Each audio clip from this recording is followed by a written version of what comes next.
I was married but living single for 12 years. They called me a married woman, but truthfully, I was a widow to distance. My husband, David, worked abroad, so he said.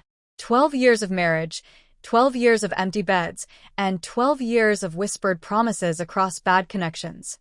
He came home every 4 years, just long enough to hold me, whisper sweet nothings, and leave me pregnant again. Then silence. I raised our 3 kids alone, smiled for the neighbors, and told them he was just busy with work.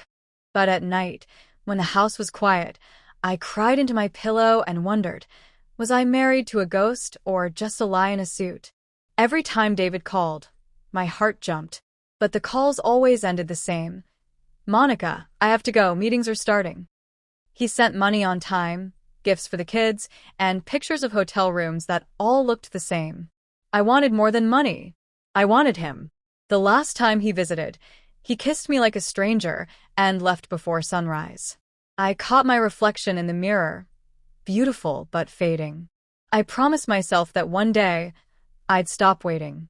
But I didn't know how it would happen. He made me comfortable, gave me every money I needed.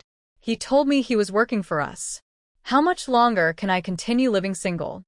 How long? When will this end? Will it ever end? These were my thoughts. I received a mail one morning, a letter from the IRS.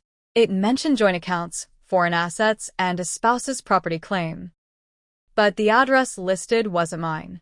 It was a house in San Diego, California. My hands trembled. I'd never been to San Diego. I called David. He brushed it off, saying it was a company thing. But that night, I searched the address online. A 2-story villa. And there, on Google Street View, was a woman standing on the porch, holding a baby that looked just like my youngest. I told myself it could be a coincidence, but mothers know faces.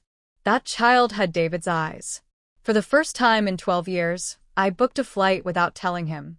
When I landed in San Diego, I felt like a detective in my own life. I drove past the house. The woman, tall, elegant, wearing a wedding band, was setting up a birthday banner. It read, "Happy 10th anniversary, David and Laura." My heart cracked. 12 years of waiting, and he had built a new world without me. I watched from my car as David came home that night, laughing, holding flowers. He kissed her at the door, the way he hadn't kissed me in years. Something inside me broke, but not in the way I expected. It wasn't despair. It was clarity. I took a photo of the house, the banner, and them together. Then I whispered to myself, "This ends now." I returned to Atlanta, like nothing happened. My kids ran into my arms, calling him Daddy, over video chat later that night. I smiled through it, but my mind was already planning. If David could live 2 lives, then I would live one for me. But first, I needed to know how deep the lies went. I hired a private investigator, an old friend named Tina, who owed me a favor. 3 weeks later, she sent me a file.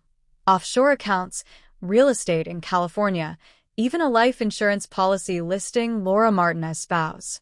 David wasn't just cheating, he was legally married to someone else. That night, I didn't cry.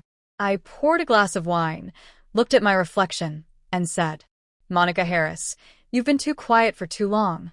I gathered every document, every email, every bank statement.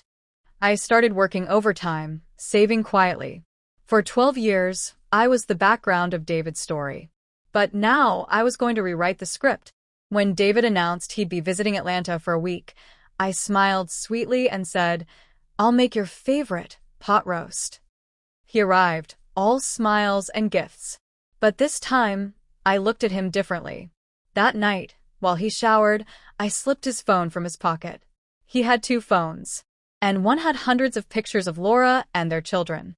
I waited until morning. "David," I said over breakfast, "how many anniversaries do you celebrate a year?" He froze, spoon halfway to his mouth. "What are you talking about?" "San Diego looks nice," I said softly, sliding the printed photo across the table. His face drained of color. "Monica, I can explain." I stood. "No, David. For 12 years, you explained nothing. Now it's my turn." He packed that night and left. No fight, No tears, just silence. But he underestimated me. I filed for bigamy, fraud, and child support retroactive to every missed year. The law was on my side, but my revenge wasn't about courts, it was about control.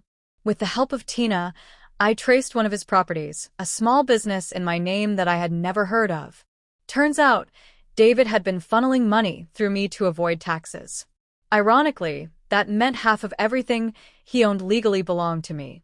I used that money to reinvent myself. New wardrobe, new car, new mindset. I started my own real estate business, Harris Homes. Within a year, it thrived. For the first time, I wasn't Mrs. David Harris. I was Monica Harris, CEO. 2 years later, an invitation arrived, an investment gala in San Diego.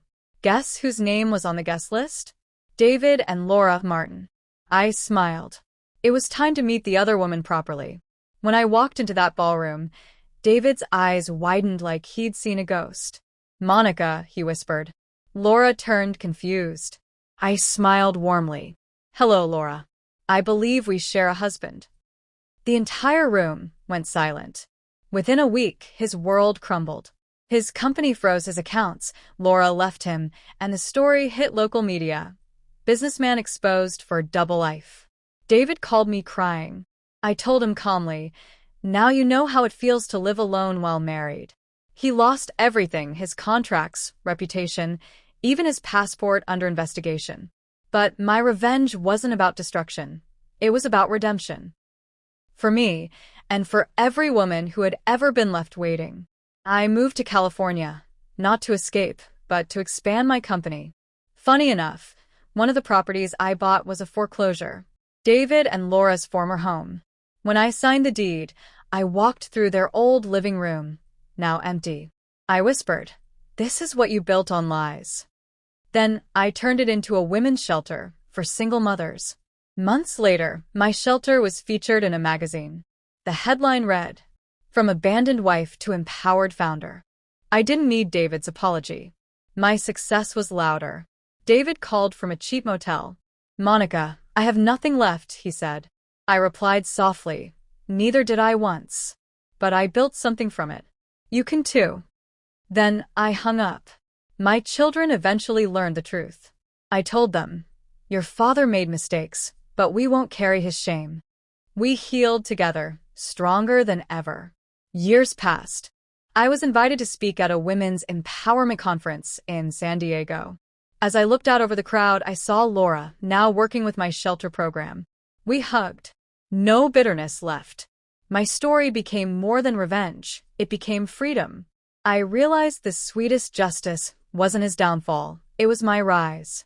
12 years of silence turned into a lifetime of purpose. I built homes for women rebuilding their lives, just like I rebuilt mine.